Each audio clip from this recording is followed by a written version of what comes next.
Hey, I'm Deanne with WTI, and I absolutely love handwriting. So that's why this book really appealed to me. It's the Art of Whimsical Lettering. What I love about this book is, one, it is full of gorgeous, gorgeous art.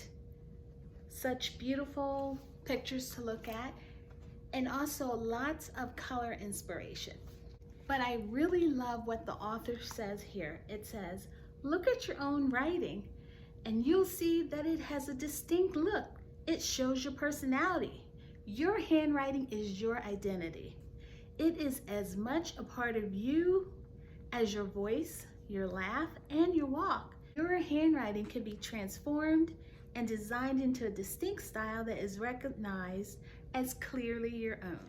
This book is so much fun and so playful, and that's my point of view.